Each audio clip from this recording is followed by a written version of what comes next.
Hi friends, आज आपण करणार आहे उपवासाचा डोसा. अगदी झटपट आणि सोपा असा आहे. तर मी इथे 1 वाटी भगर म्हणजे वरई घेतलेली आहे आणि त्यामध्ये पाव वाटीभर साबुदाणा घेतला आहे.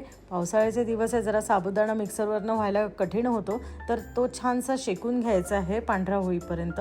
आणि मग मिक्सरवरनं आता आपण याचं पीठ तयार करून घेणार आहे. बघा, पीठ तयार झालेलं आहे. आता यामध्ये मी 1 वाटीभर दही घालते आहे. दही तुम्हाला जसा आंबटपणा आवडतो तसा घालायचा आहे. मी 1 वाटी घातलेला आहे. पाव वाटी आता याच्यात पाणी घालून घेतलेलं आहे. थोडंसं मीठ घालायचं आहे आणि पुन्हा पल्स मोडवर 2-3दा हे मिक्सरवर फिरवायचं आहे. बघा कसं छान सॉफ्ट बॅटर तयार झालेलं आहे. लम्स काही नाही आहे याच्यात. स्मूथ अगदी छानसं बॅटर तयार झालेलं आहे.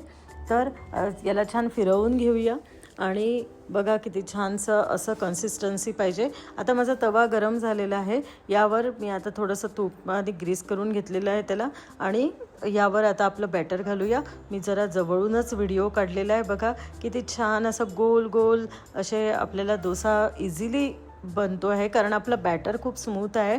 मी जवळून व्हिडिओ काढला आहे. बघा, तुम्हाला दिसत असेल कशी छान जाळी पडलेली आहे. तर थोडासा वरचा भाग आपला सुकल्यावर आपण त्याच्यावर तूप घालून घेणार आहोत.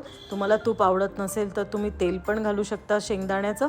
तर या प्रकारे आपण छानसं असं तूप लावल्याने काय होणार आहे, आपला डोसा अजून क्रिस्पी होणार आहे. तर बघा किती छान असं सगळीकडे मी तूप पसरवून घेते आहे. छान दिसतो आहे ना, गोल्डन कलर पण दिसतो आहे खालून आलेला. बघा, आता मी याला उलटवते आहे. बघा किती छान गोल्डन कलर आलेला आहे. असं वाटतं की आपला रेग्युलरच डोसा आहे, हा उपवासाचा आहे. व किती छान लागतो आणि तेच खूप क्रिस्पी पण झालेला आहे. तेच पदार्थ खाण्यापेक्षा हा करून पहा, झटपट होतात. मी 3 केले, पण दही किंवा चटणीसोबत खायला द्या उपवासाच्या शेंगदाण्याच्या. करून पहा. बाय.